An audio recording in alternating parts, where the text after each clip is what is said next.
All right, everybody, it looks like it's about 2:30, so I'm going to go ahead and get started. First of all, thank you, everybody, for coming out. This is a way better turnout than I expected for day one, 2:30 p.m., before everybody's had a chance to get, really excited about MAGFest. This is it. This is day one. Everybody give yourselves a round of applause. This is MAGFest.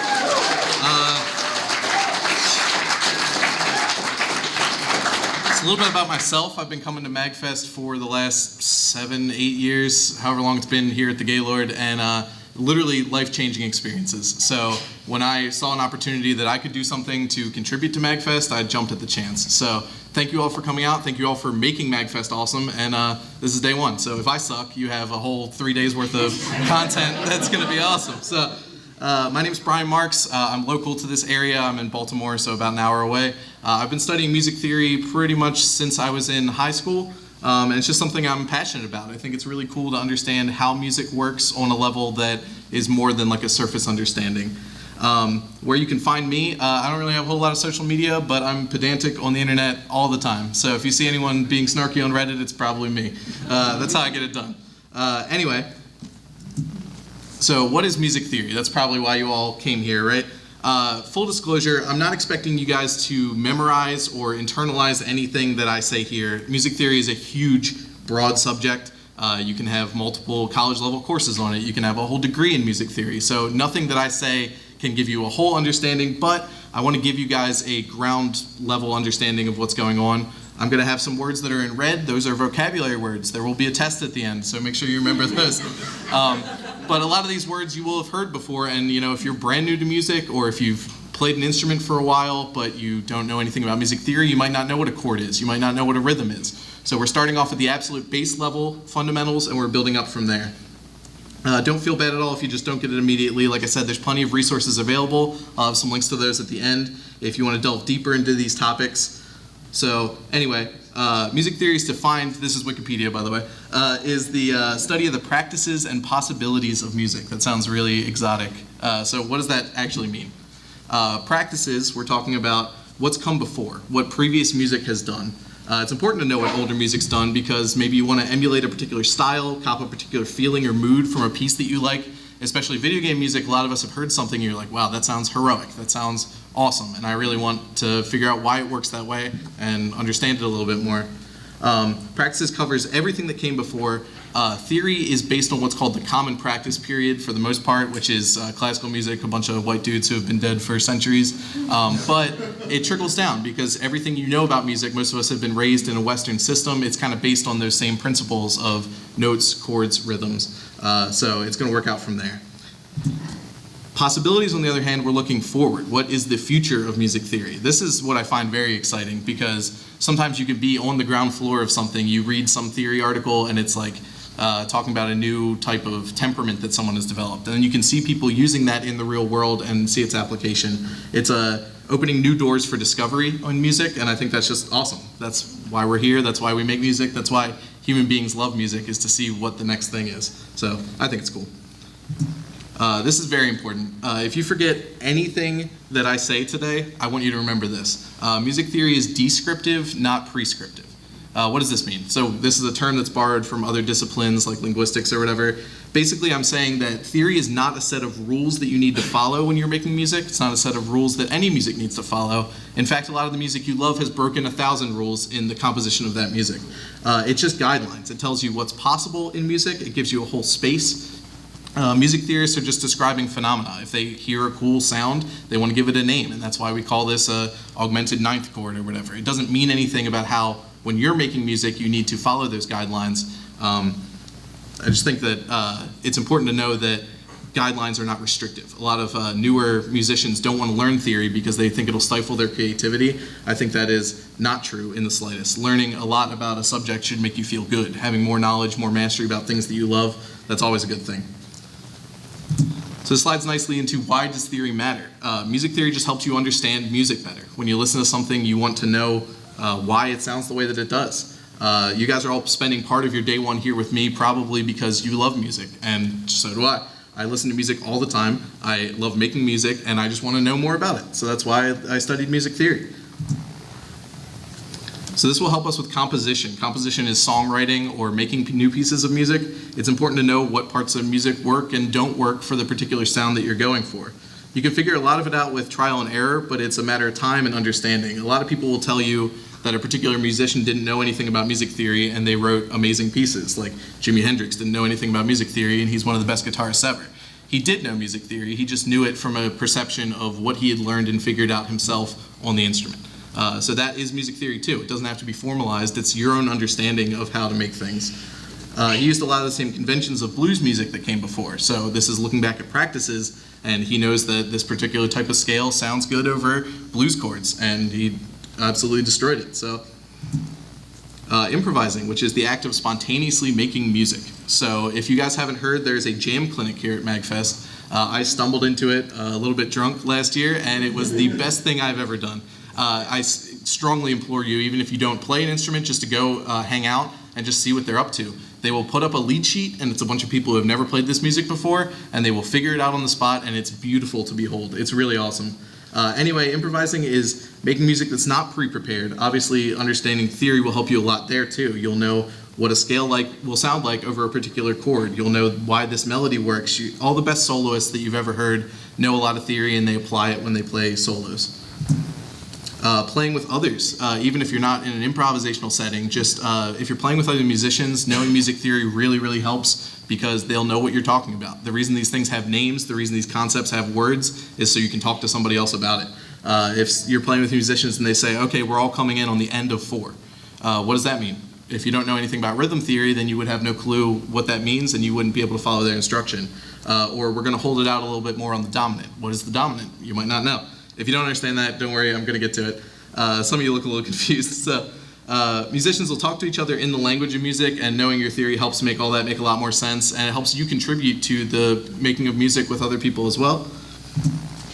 And music appreciation, this is what I was talking about earlier. I absolutely love music, and I have always loved it, and I've always wanted to learn more about it. Some musicians will talk about like ear fatigue. If you play music professionally for a living, sometimes you go home and you just don't want to listen to stuff. I've never once experienced that in my life. I literally always want to listen to more music. I want to be around music, and that's why music theory can help you out with that. It helps you understand and appreciate the craft that went into the things that you love. Just like learning how to paint or learning art theory might help you really appreciate works of art on a different level. So is everybody with me so far on that? Does that all make sense? And the most important reason to learn music theory is to correct people on the internet, because frankly, it's the 21st century. Why else would you do it? So let's get into the nitty-gritty here. This is fundamentals. These are called rudiments if you're learning from like an ancient Greek textbook that was in 400 AD or whatever. Basically, this is the very beginnings, basics, and we're going to learn the component parts of music. So these are notes. A note is a fundamental component of music. I like to use a chemistry analogy for this when I talk to people. Basically, a note is like an atom. It's the smallest discrete component that we have to make music. It doesn't mean anything on its own. One atom doesn't react with anything else generally, and a single atom doesn't compose anything that we can see, but it's there and it matters and it's important. So if I sing ah, that's one note. If I knock, that was a little loud, then that's also a note. So any discrete musical sound that you can hear can be a note, regardless of whether it has pitch, volume, anything like that. These are the building blocks of music. If you want a different analogy in language, these are like letters. You use letters to compose words, you use words to compose sentences, sentences compose paragraphs, and then all the best things that you've ever read have come from there. But you need to start with the basics to get there. That coin sound effect that I played earlier, it only means something to you because it is 2 notes. Everything is in context. So a single note doesn't have any meaning in that, but since it's da-da, that's the coin sound effect, and you immediately recognize that when I played it. Even people who haven't played video games for 30 years will remember that because it was such a huge part of their childhood. Whatever grand musical moment you hear in any piece cannot be boiled down to 1 note. I want that to be very clear.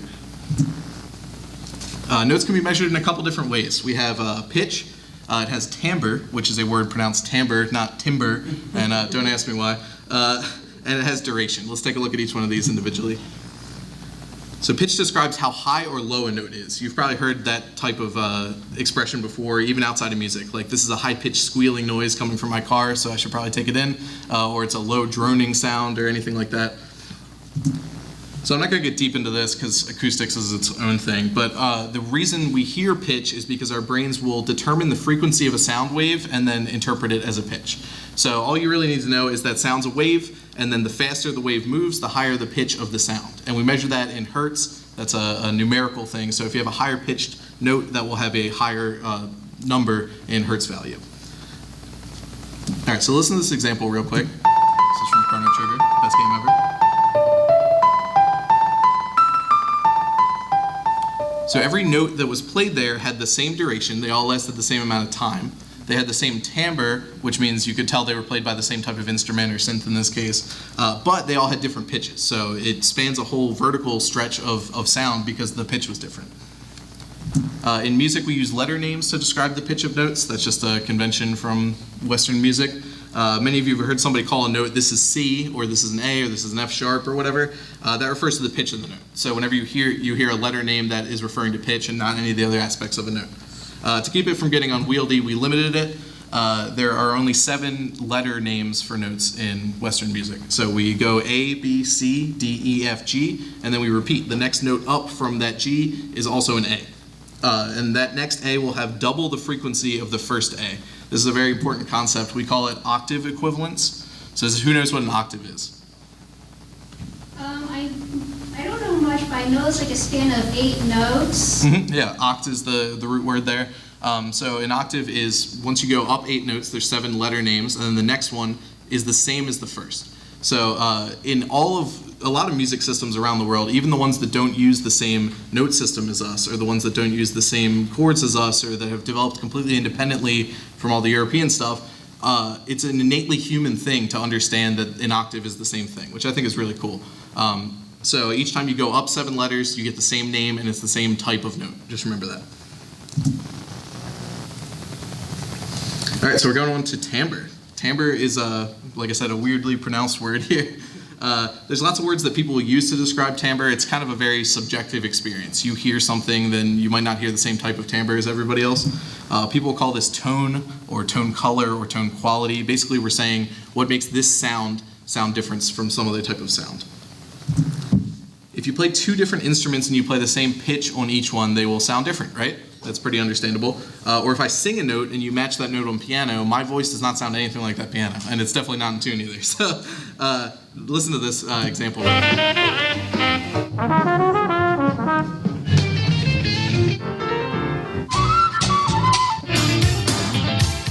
So that's a pretty famous YouTube music meme that has gone completely out of control. It's called the lick. So this is a phrase that a lot of jazz musicians will use in solos. It works really well over a particular 2-chord combination. But you could tell when you're listening to that, they're all playing the same phrase. It's basically the same pitches. It's basically the same rhythm, but they sounded different because they're played on different instruments, and that's what timbre boils down to. You can tell the sound of an instrument immediately just from the quality of the sound. Instruments can have different timbres of their own as well within the subset of an instrument. So if you have a violin and I bow the strings, those have a long, sustained, kind of clear singing quality to the sound. But if I pluck the strings, I get a short, kind of snappy, it's called pizzicato. So any instrument, once you get into more advanced learning of how to play an instrument, you'll definitely learn lots of different timbral exercises that you can do and kind of add color to your sound. Last but not least is duration. Everything in life has a duration. That's a little bit of a downer, but it's true. We live in a world of time. Duration is the length of a note in time. If the pitch goes up and down, then the duration will go left to right in time. You can refer to a note as fast or slow, or long or short, held out, sustained, cut off immediately. Those all refer to duration of a particular note. Listen to this example. So everybody recognizes that sound effect, right? Everything in that is a single pitch. It doesn't change notes. It doesn't go up or down at all, but you can tell because of the rhythm that it is the star power sound effect. Because it's that da-da-da-da-da-da-da-da. The duration varies, and it's a very recognizable rhythm. Duration of notes is a fundamental component of rhythm. It's the building block of rhythm in the same way that notes are the building block of melody or harmony. So what is rhythm? I'm sure most of us have heard that word before. Usually it's your teacher yelling at you because he says you don't have any. What does that mean?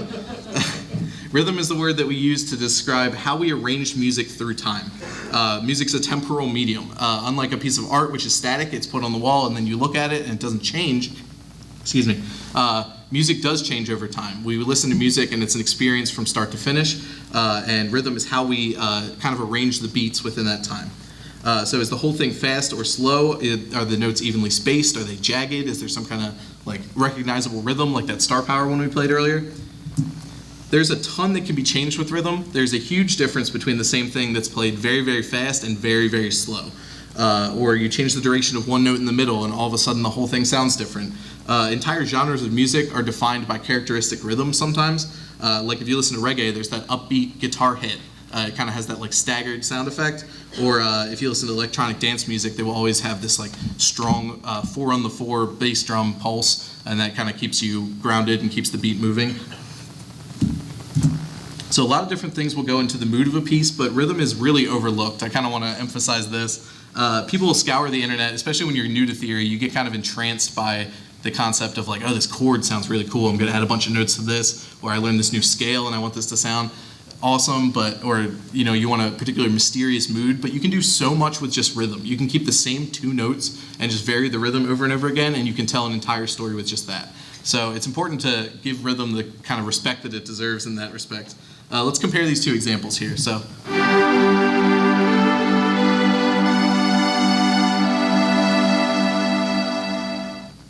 right, and then compare that one to this. So it's very clear that there's a lot different between those 2 tracks, but I think fundamentally the difference is the rhythm. The Final Fantasy theme is very long and drawn out, and it kind of gives it this stately or majestic, kind of serious, solemn perhaps, feel to it, while Mario Kart, it's obviously exciting. It's the start of the race. It's hurried. It's frantic. It might be anticipatory. You're getting ready for something that's about to start. It definitely changes a whole lot, and it's because of that faster, more jagged, uneven rhythm compared to long, sustained notes that all take about the same amount of time. Like I said, the impact of rhythm is very underrated. If I knock out a rhythm real quick, like, who can tell me what that was? Yeah, exactly. Like, even without any pitch information there, and even without me being quite accurate with the rhythm, it's so identifiable. That rhythm is played in every Mario game. They'll sneak it in places where you didn't even expect it. It just fits in with the music because you know that rhythm, and it's just part of the game. That's how we know that it's Mario. It's a rhythmic leitmotif, if you will. So, like I said, give proper respect to rhythm. It's more important than people think. So how do we talk about rhythm? How do we feel rhythm? How does our brain conceptualize it? We talk about the beat. The beat is the single core element of rhythm. All music has a beat. Sometimes it's not explicitly played. Sometimes things are very uneven and it's hard to tell where the beat lands, but it's always there, and it's because of how our brains process music. Even music that doesn't explicitly have a beat, your brain will make one. And that's why sometimes you'll hear music if there's like a coffee maker at McDonald's and it's making a weird noise, you're like, that kind of slaps, right? So, when you hear a piece of music, like I said, even one with an odd rhythm, you can clap or tap your feet or count along to something. That is the beat. If I go,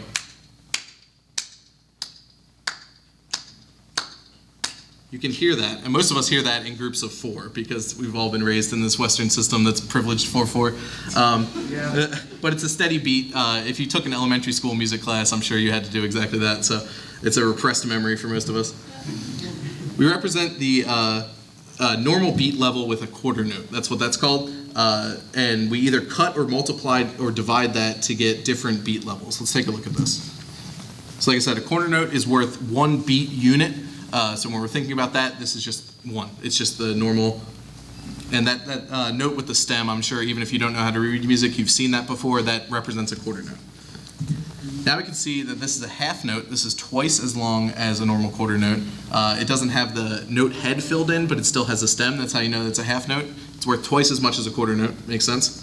And likewise, a whole note is worth 2 half notes or 4 quarter notes. So it's 4 times as long as an individual quarter note. Retroactively, this makes a lot more sense if you started with whole because the quarter is 1/4 of the whole note. So we can also go the other direction. If we divide that, then an eighth note is half of a quarter note. So it's worth half of the beat. And then the other way, we can go to 16th notes. This is a quarter of the beat. See how the eighth note has that flag up at the top? I'm sure you've seen that as well before. When you add multiples together, like the 16th note down the bottom, if you have 2 of them side by side, we link those flags together, and that's what's called a beam. So if you see a bunch of music that's like 4 notes and they all have a big beam stretching them together, that means that they're all eighth notes because they're linked by that single flag. Does that make sense to everybody? All right, cool. So what if we want to use use a note that's not a direct multiple or a half of the note value? We do have technology for that. If you add a dot to the end of a note, you multiply its duration by 1.5 times. So a normal quarter note would be worth 1 beat. So if I multiply it by 1.5, it's worth 1.5 beats. So 2 of these takes up as much time as 3 normal quarter notes. And then likewise, if we want to join 2 notes together, we have that tie. It's a line at the bottom, and that just adds the duration together. You don't play the second note, but you add the duration of those 2 together. Does that make sense to everybody? Is that pretty reasonable?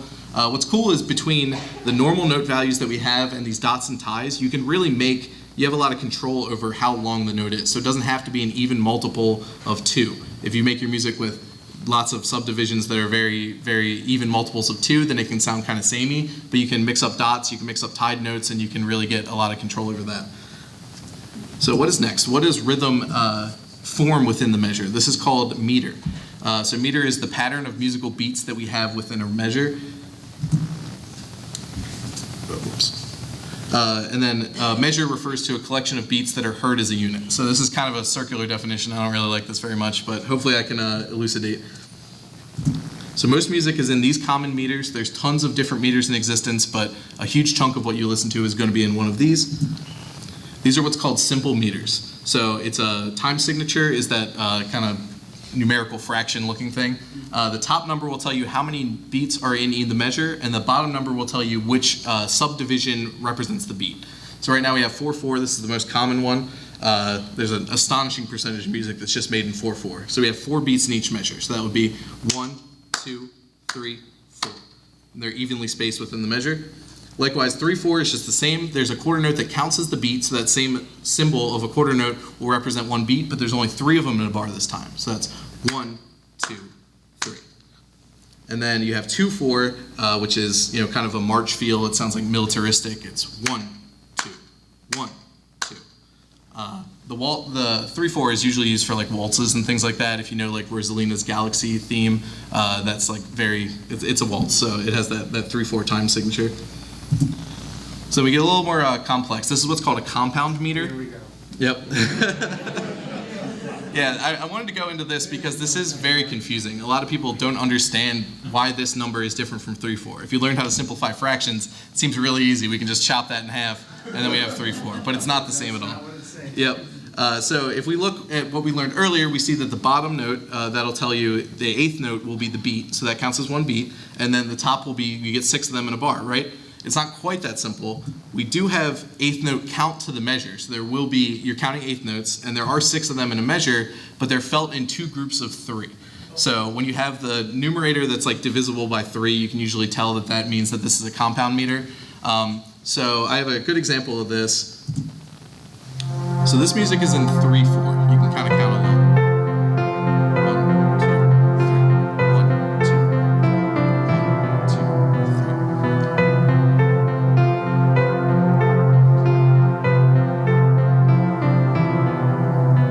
So can everybody kind of hear that that's 3 beats per measure? It has a real rolling feel when you think of it. 1, 2, 3. 1, 2, 3. But now compare it with something that's in 6/8. This is Shadow's theme from Final Fantasy VI. There are 3 beats that you can hear, but those are the subdivision.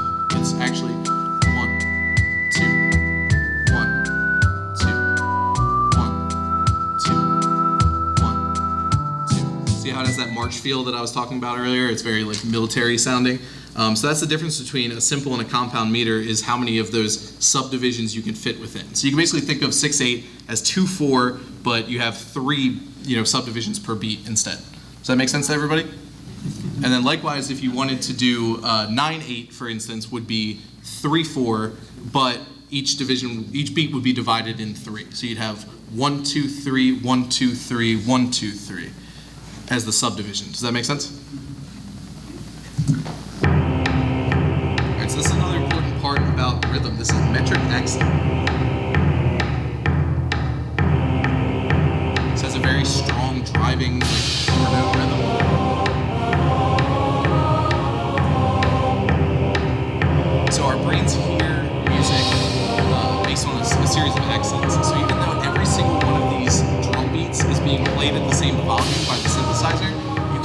this like marching pattern where it's strong, weak, strong, weak, strong, weak, and that's what propels music forward. Our brains do it unconsciously without us even thinking about it, and every meter has its own series of metric accents. So this is the one for 4/4. If you listen to music in 4, your first note of each measure is naturally going to be stronger than every other one. So if you're making drum beats, for instance, and you want to, really emphasize that first note, you'll put the bass drum kick on that first note. But if you're in a different style and you're trying to mix it up or make it a little more funky, you might accent the subdivisions a little bit more, the weaker beats, and then try to bring those up. So that's kind of how beat making generally works. If you're getting into that, just recognize that metric accents change depending on the meter. So in 3/4, for instance, your first beat is very, very strong. It's 1, and then the next 2 are 2, 3. They're much less strong. So that's why it feels like a waltz, because you go ba, ba, ba, ba, ba, ba. Does that make sense? All right, cool. So this is the scariest part of the presentation. I'm well aware of this, so brace yourselves. This is the boss battle.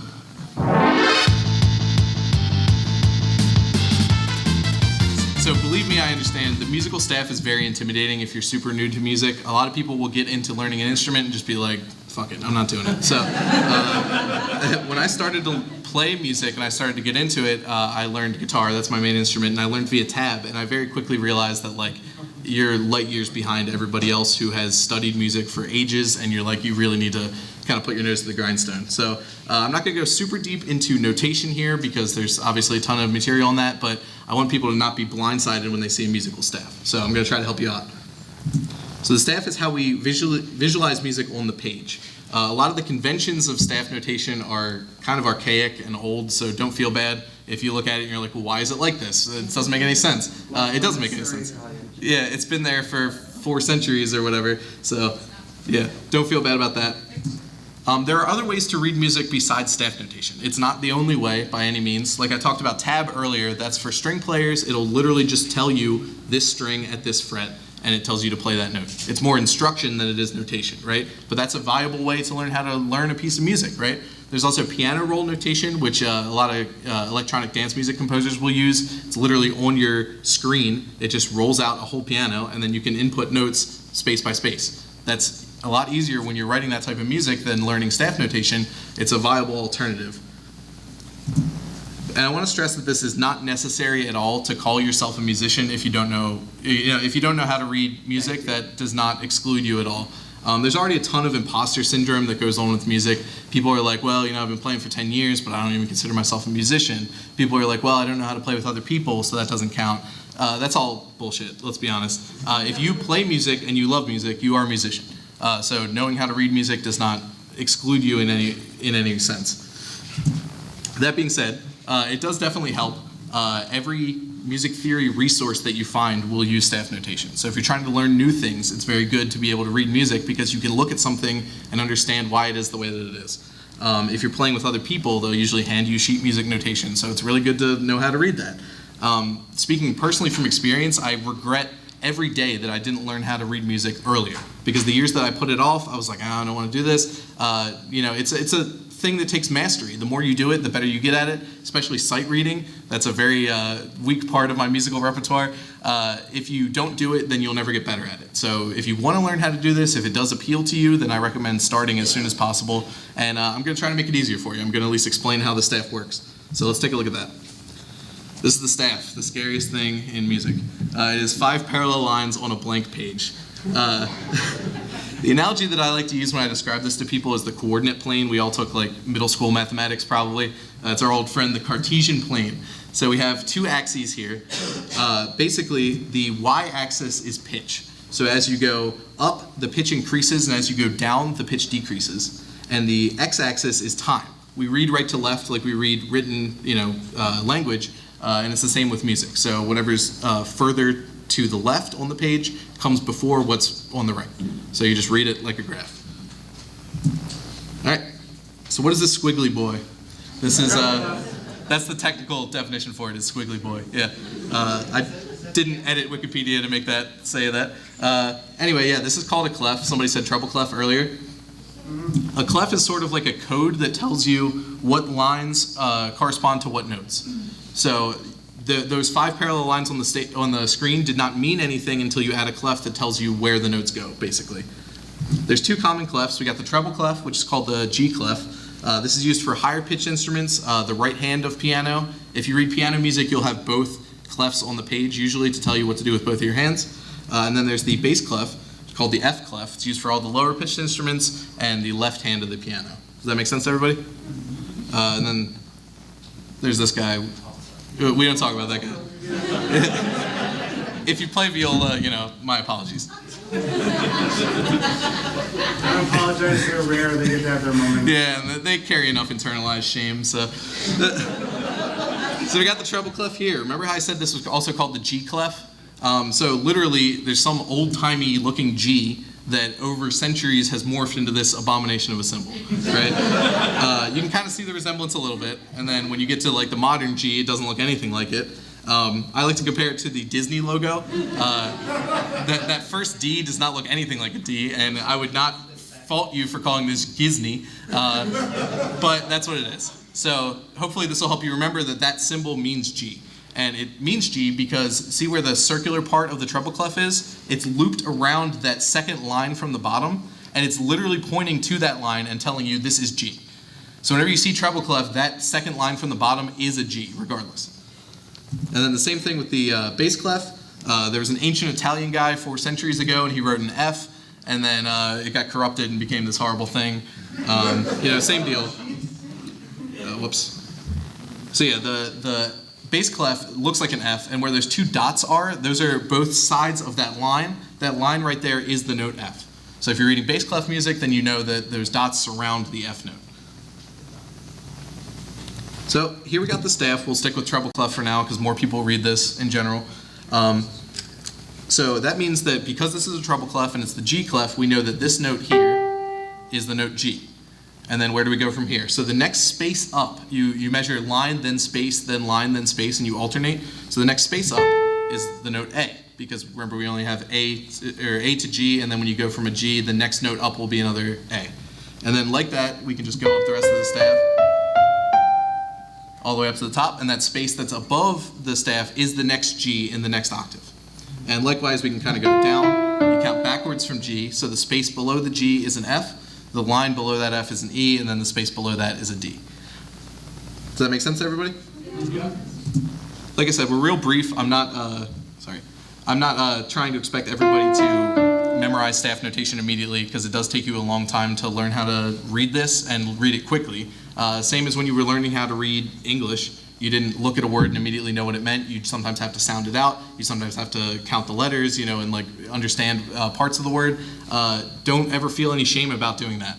There are still times where I have to read the alphabet to myself when I'm trying to sort things, and I'm a grown-ass man. So, and likewise, there's things called ledger lines that go way above and below the staff if you need extra notes. So if I need a note that's below that D on the treble clef, I need a C. So you just draw a line underneath the staff and say this is C. And you don't read a lot of music that goes into the way big ledger lines, but when I need to figure out what a note that's 5 lines above the staff is, what do? I literally count lines and spaces. So every musician does it. If they don't, they're lying to you. So now sometimes we want to hit notes that are between 2 notes on the staff. So these are called sharps and flats. They're also called accidentals, is the whole term for this class. So I have an F, and then I raised it with a sharp. That means that it goes up by 1 half step. A half step is the smallest kind of discrete step in the Western system. So it sounds like this. So that note is 1 note higher than the previous one that we did. And likewise, we can have an F, a G, and then this will be flatted down to a G flat. And what's important to remember is that those 2 notes, that F sharp and that G flat, are actually the same exact note. In Western music, we use what's called 12-tone equal temperament. We take the octave and we cut it up into 12, and that's just all the notes that we use. So this one is in between these 2, and it just has 1 name, and it's either F sharp or G flat, depending on which way you're going. So this is the rest of the staff. We talked about time signatures earlier. This is where they'll go. They go right next to the clef at the beginning of a piece of music. Usually the time signature won't change during a piece, but if it does, they'll put one right in the middle of the bar where it does change to give you an indication, hey, we're changing time signature. And then there's something called a bar line. These are literally just vertical lines, and these divide one measure from the next. There's a bunch of different types of bar lines I'll show you. So a single bar line, the one in the top left there, just tells you that one measure ends and the next measure is begun. You'll see tons of these in any piece of music. It's the most common one. The double bar line at the bottom tells you that a whole section has ended and the next section will begin. This is more important for like orchestral pieces or things with multiple movements. Those repeats are really, really cool. So a lot of music, especially video game music, has tons of repeats because they're designed to loop endlessly as I jump into the lava over and over again. So I like to refer to these as like sonic springs or like warp pipes. Basically, you start from the first one, you play all the music that gets up to the next one, and when you see that second one, it bounces you all the way back to the first one, and you play that section of music again. And so you don't get caught in an infinite loop. You once you get to the repeat again, you just keep blowing past it because you already repeated once. If you repeat multiple times, it'll have an X4 underneath or whatever. You'll repeat this section 4 times. Does that make sense? Mm-hmm. All right, cool. This is one of my favorite melodies in video game music. So melody is extremely important. I think it's probably the thing most people think about when they think of music. They'll think of a melody like that one. A melody is pretty much the foreground or the main interest piece in a piece of music. It's the part that you can sing along to. So most music that you can hear in your head probably has a strong, prominent melody, and that's why you can hear it in your head, because it's something that stuck with you and you've been able to remember it, likely because you can sing it. Obviously, melody is comprised of both pitch and rhythm. You can't have one without the other. If you play the wrong notes to a melody, or you play the right notes, but you play them with the wrong timing, it doesn't sound the same. It's not the same melody. So it's something that you have to keep track of both pitch and rhythm. Another reason why rhythm is very important and people underestimate it. So there's tons of iconic melodies throughout video games. It's definitely the strongest part of video game music, in my opinion, and it's the reason why the genre of composing for video games has continued to this day. It's been, I don't know, 40 years of video game music at this point. So here's some examples. This is one pretty much everybody should know.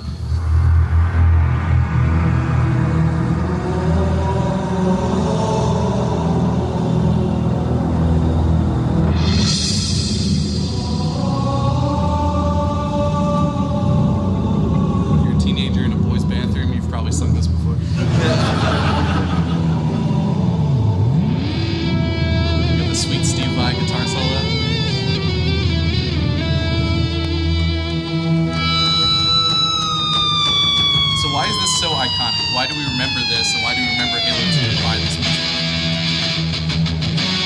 It has an awesome singable melody in the beginning. It has a really sweet guitar part. What more can you ask for from a piece of music, right? And then we'll look at some of the absolute classics here. This is the most iconic melody that has been composed for video games, I think. There are people who have not touched a video game in over 30 years, and if you played this to them on the street, they would immediately be able to tell you what it is. That is powerful. And then we have another amazing classic. The fact that everybody can recognize these immediately as soon as I press play should tell you something about how important melody is to music. And then, of course, I had to get my voice on again.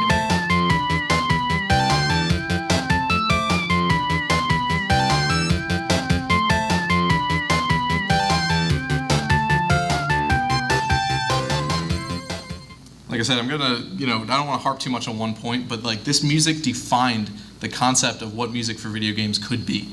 Imagine you're 40 years ago and somebody's like, yeah, we just need something on a sound chip just to sell the game. And then you have to come up with a piece of music that will be remembered for ages. I think, another 50 years down the line, somebody will also be able to tell you that that is the Mario theme, because the franchise will continue.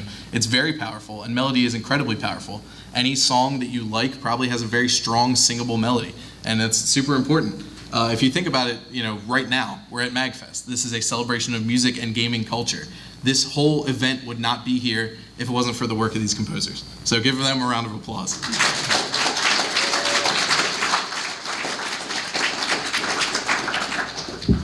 So how do we make a melody? Melodies are composed of intervals. An interval is how we measure the pitch distance between two notes. So we're focusing on pitch here, we move past duration. You can either have a melodic or a harmonic interval. So melodic intervals would be two notes in sequence. The da, da, da, da, da. Those are melodic intervals, one after the other. Most melodies are composed of melodic intervals, that's why it's called melodic. And then harmonic intervals would be played simultaneously. So if you have a chord on a piano, we'll get to chords in a bit, then those are notes played at the same time, and that's also an interval.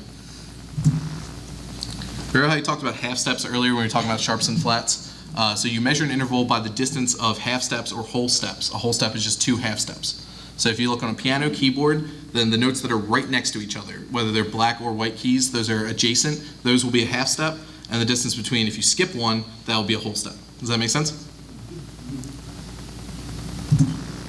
All right, so when I talked about atoms earlier, this is like kind of the next step up. So this is an atomic bond between 2 notes. You need context to give any note any sort of meaning. Yeah, this is the atomic bond. This is one connecting to the other, and this is the first time that we have any sort of real relation between 2 notes. It would be an interval. So let's look at some intervals. I'm going to break them down one by one. This is the whole octave. So that's 0 half steps. We didn't go anywhere. What do we call that? That is a unison. It's from C to the same C. So that's 1 half step. That's a minor second. This is like the Jaws theme, if you guys know that. The da-na, da-na. It's very ominous because the notes are so close together. We call it a second because it's the distance between a C and a D, so it's 1 letter name. The distance in letter names will always tell you what type of interval it is, so it's a second because it's 1 step up the scale. And this is a minor second because it's a smaller one. And then we have the major second. This is just C to D natural, and this is Do to Re, if you know that, Do, Re, Mi, Fa, Sol, La, Ti, Do. This is the first 2 notes of the major scale.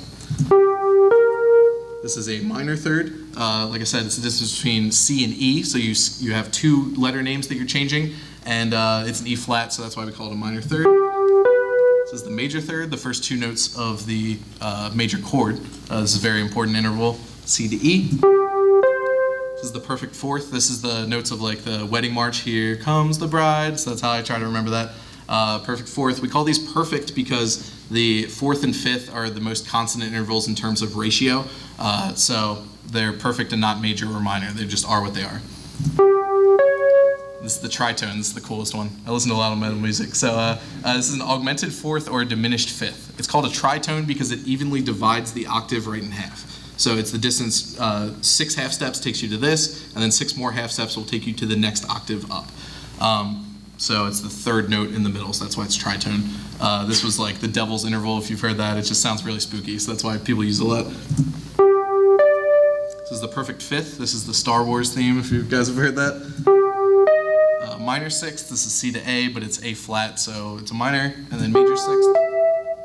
I remember that because it's like the first 2 notes of the NBC jingle. It's a da-na-na. Yeah. And then the minor 7th, C to B, but this is a B flat, so that's a distance of 7 letter names. This is the major 7th. This is a very, very important one. This is called the leading tone because, I don't know if you heard in that example, but it very, very strongly wants to move up to the next octave, so let's let it. The reason it wants to move up so strongly is because it's a huge distance, but you didn't quite make it to the octave, and it's only 1 half step below. So that really strong sense of needing to resolve is kind of the underpinnings of harmony. We'll get to that in a little bit, but don't sleep on the leading tone. All right, so what do we do with intervals? Like I said, we use rhythms, and then those compose beats, and then everything's kind of building blocks, one on top of the other. Intervals form scales. A scale is just a collection of intervals that's based on a root. The root is the note that sounds like home when you're talking about a piece of music. So if you listen to anything and you can sing a single note and it sounds like everything's kind of resolved, that's what the root is, or the tonic.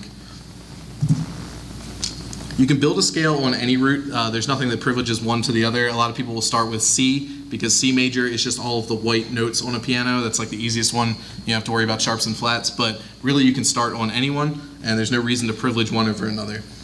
A scale can be any number of notes. It doesn't have to be played in order. It's not like a practice exercise. A lot of people say, oh yeah, I've learned my scales, but they know how to play them up and down and nothing else. That's not what it's about. A scale is kind of just like, these are the collection of pitches that we are talking about in this piece of music, and this is kind of the space that we're playing in. Does that make sense? Yeah. All right, so the most popular type of scale, like I said, is the major scale. Many of you probably heard that term before. Let's take a look at it. So this is C major. Like I said, this is the easiest one because we don't have to work with any sharps or flats. This is just all the white keys on a piano starting from C. And C would be your root in that case. So how do we get here? How does this get constructed? So the distance between C and D is 1 whole step. Like I said, whole steps are 2 half steps. If you look at a piano, there is a black key in between C and D. So we're skipping over 1, so that's a whole step. Likewise, D to E, also a whole step.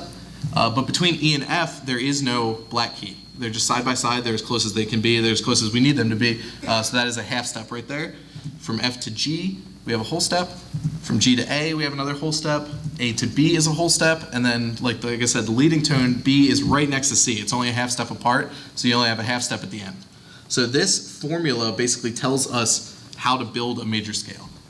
You don't have to start on C, but if you start on any pitch and you follow this process of going up one whole step, one whole step, one half step, one whole step, one whole step, one whole step, and then one half step, you will end up with a major scale regardless of what route you start on. It's symmetrical across the whole spectrum. Does that make sense?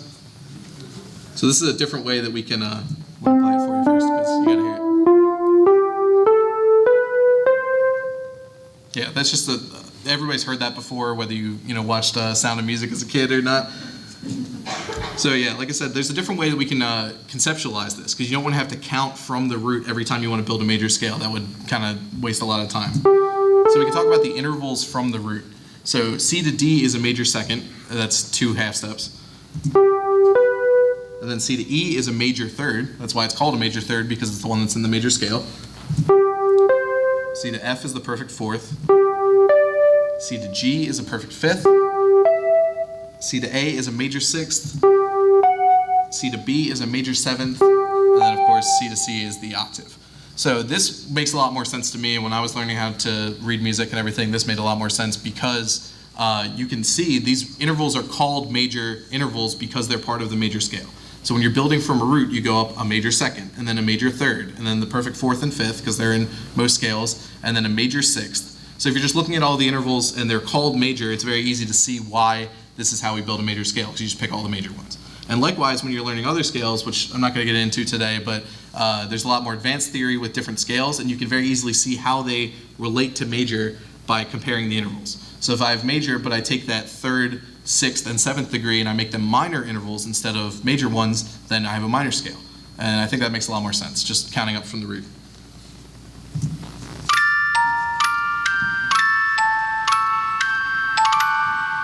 All right, so I briefly want to get into harmony because I'm kind of getting to the end of the talk here. Harmony is a very, very deep subject. It's probably the deepest pool in music theory.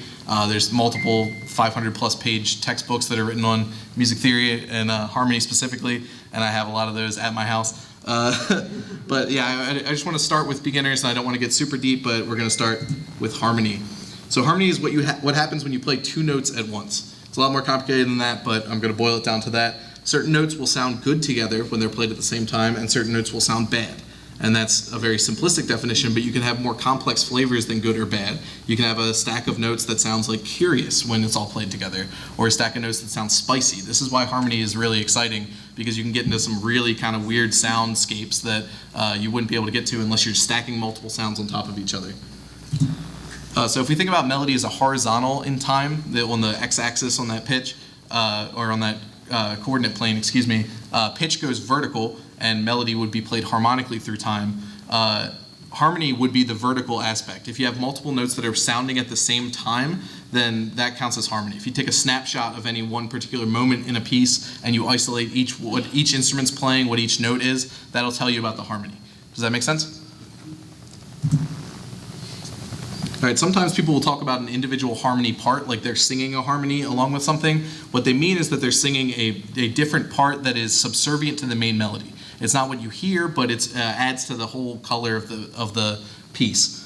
You can also talk about harmony as the whole concept of all the instruments that are playing at the same time, including the melody, and what notes are they playing, and why does that add up to this particular harmony. So if someone says they're playing a harmony part, that's just what that means. Harmony is what gives music its emotional character. I think this is very, very important. Even an iconic melody can sound completely different and mean something different if you change the underlying harmony. It's called reharmonization. If you've seen any of those YouTube videos where it's like, hey, this is Smash Mouth's All-Star, but it's in a minor key, then you definitely know what I'm talking about. Like, it can change everything as soon as you change that underlying harmony, even though the melody is very recognizable. So the building blocks of harmony are chords. A lot of you have heard this word before. A chord is traditionally 3 or more notes of different pitch class that sound together at the same time.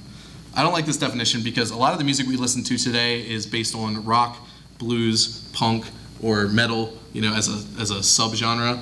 And all of that music, a lot of it uses power chords, which are just 2 notes. They are root and the fifth of a chord. So why are we going to exclude them? I don't think that's very fair. So I'm going to change that to any multiple notes sounding together counts as a chord. So more specifically, a 3-note chord made by stacking intervals of a third is called a triad. These are like the building blocks of harmony. So Western music is basically based on triadic harmony. So everything you hear, every type of chord you've heard probably is going to be based on triads. If we go back to the chemistry analogy, a chord is like a molecule. This is what happens when multiple atoms have joined together and now they have a different function than the individual atom by itself would. So this is the first time we have something that's close to like a word in music.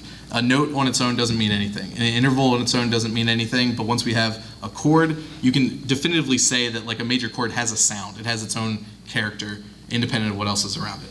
So you can add context and that makes that major chord sound a lot different. But a chord on its own is the first thing that actually has something to say, in my opinion. So anyway, we got triads. Triads are the most commonly played type of chord to the point where if I just say play a C chord, everybody's going to play a triad. It's just defined as this is the base type of chord before you add other stuff onto it. You make a triad by picking a root and you stack thirds on top of that. Remember that there were minor and major thirds. Minor thirds are 3 half steps and major thirds are 4 half steps. So it's slightly wider than a minor third.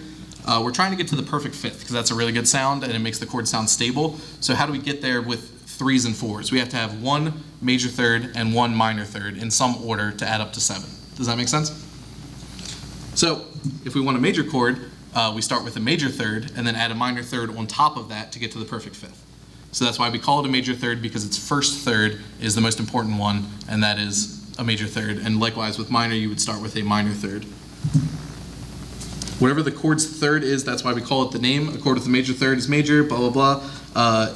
Because we kind of privilege major in the Western music, everyone kind of assumes major by default. If you need to denote that something is minor, you put a little lowercase m next to it.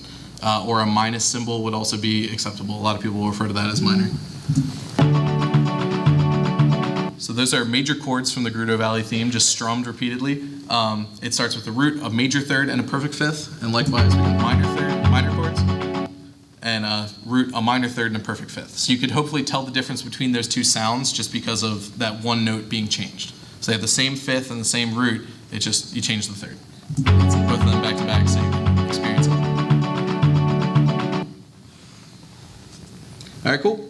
So that pretty much wraps up harmony. I'm kind of getting close to the end here. I want to mention some. Oh wait, this is my favorite analogy. I can't believe I skipped this. I didn't bring Oreos today, and I strongly apologize. But this was how it was taught to me in school, and it was amazing. So notice how the double stuff Oreo is on the bottom in the major third. So it's slightly wider, and then the top one is just a normal Oreo with the normal amount of filling. And then likewise with minor, you have the smaller one on the bottom and the larger one on top. But they both add up to the same height. Does that make sense? Yeah. All right, cool. I had to get the Oreos in there.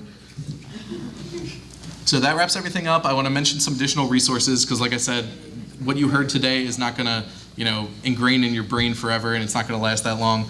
Musictheory.net is the best one that I've possibly found. It's insane that amount of information is free on the internet. There's lessons, there's examples, there's little resources, scale builders, chord builders. There's a ton of stuff on musictheory.net. It's all free. They take donations if you want to do that. 8-Bit Music Theory, who is here at MAGFest this year, so if you see anything with his name on it, go to it immediately. I don't care if it's something that you don't think you would understand at all. He is a genius, and there's a lot that he has to say. I met him at MAG last year, and he's just a really cool, down-to-earth guy. His YouTube channel has these things called tutorial levels. Those are for learners, beginners to music theory. The Music Theory Reddit is also a good resource. They have a sidebar with a bunch of links to different resources, including musictheory.net. And also, if you just want to ask a question, just post it up on there. Somebody will respond. It's probably me, and I'll correct you on whatever you got wrong. And then there's a website called Music Theory for Musicians and Normal People. That is by someone named Toby Rush.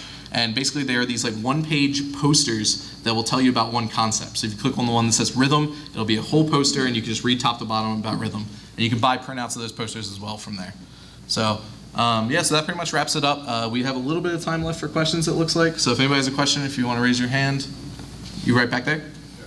So with B and C being right next to each other, there technically being no sharp hit in between those, is there any logical reason for that? Or is it when they're just making it as arbitrary, or is it based on curves in between the notes? Yeah, so the reason, the question is, why are B and C right next to each other, and why is there nothing in between? And the reason is, when we were designing the music system, not we, but me and a bunch of old Italian dudes, designing the music system and naming the notes, we started with the major scale. So the ones that were a half step apart in the major scale got the names that were right next to each other with no note in between, and the ones that were a whole step apart got a note in between to fill that gap. So it all started with the major scale. This is back in ancient Greece. They had the major scale and modes of the major scale, and then the notes were named that because of the major scale. So it's kind of the other way around. So what determined where those notes would fall, though? Like, was there any real scientific reason? Yeah, so there is some psychoacoustics behind it.